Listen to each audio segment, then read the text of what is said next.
हर इंसान की एक ख्वाहिश होती है और हर इंसान अपने उस एक ख्वाहिश के लिए जीना चाहता है। हर इंसान जीना चाहता है अपने उस एक सपने के लिए, अपने उस एक ख्वाहिश के लिए। कुछ ऐसी ही ख्वाहिश थी दिल्ली के एक मिडिल क्लास लड़के की, जो क्रिकेट भी अपने उस एक सपने के लिए खेल रहा होता है। उसे भी हजारों लड़कों की तरह क्रिकेट के भगवान के साथ एक दिन मैच खेलना था।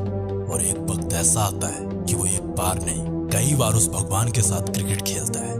दिन गुजरते चले गए, वक्त बीतता गया और एक वक्त ऐसा आता है कि जब क्रिकेट का भगवान भी क्रिकेट छोड़ रहा होता है। सबकी आंखों में आंसू थे, सारा देश नम था, सारी दुनिया गम में डूबी थी। उस दिन उस लड़के की आंखों में भी आंसू थे, उसके चैन में भी गम था, वो भी रो रहा था, क्योंकि सच में उस दिन क्रिकेट का भगवान क्रिकेट छोड़ रहा था। वो इंसान क्रिकेट छोड़ रहा था जिसके खेल ने उसे क्रिकेट का भगवान बना दिया था। एक ऐसा इंसान क्रिकेट छोड़ रहा था जिसे दुनिया हमेशा खेलते देखना चाहती थी।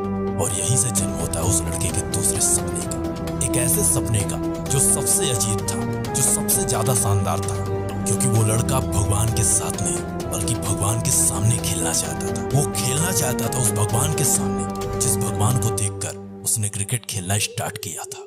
लेकिन कहते हैं ना कि अगर किसी चीज को शिद्दत के साथ चाहो तो उसे मिलाने के लिए सारी कायनात लग जाती। और कुछ ऐसा ही हो रहा था दिल्ली के उस लड़के के साथ। कुछ सालों के सब्र के बाद वो मौका आता है जब वो लड़का उस भगवान के सामने खेलने वाला था जिस भगवान को टीवी में देखकर उसने खेलना स्टार्ट किया था। तारीख थी 19 मार्च 2016 की और जगह थी Paschim Bengal, Kolkata Eden garden. T20 world cup 2016 India versus Pakistan का वो मैच। और उस मैच से पहले बारिश का आना ऐसा लग रहा था कि मानो उसके सपनों में पानी फिरने वाला था।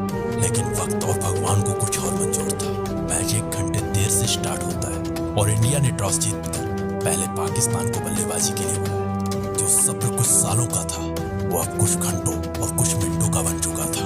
पाकिस्तान ने पहले बल्लेबाजी करते हुए 118 रन बनाए। बारिश की वजह से पिच में काफी नमी थी, जिसकी वजह से बल्लेबाजी कर पाना बेहद मुश्किल था। लेकिन भारत को मैच जीतने के लिए 118 रन बनाने थे।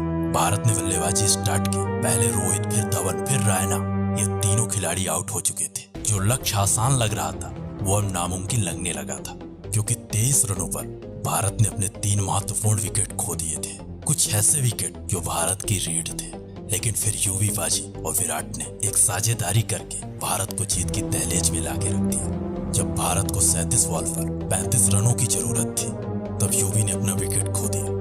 लेकिन दिल्ली का वो लड़का अभी भी ग्राउंड में खड़ा था। शायद इसलिए कुछ देर बाद कुछ ऐसा होने वाला था जो क्रिकेट इतिहास में सदियों तक याद रखा जाने वाला था, जिसके कबाल लाखों लोग होने वाले थे। भारत 104 पर 4 था। मैन स्ट्राइक पर विराट और नॉन स्ट्राइक पर धोनी थे।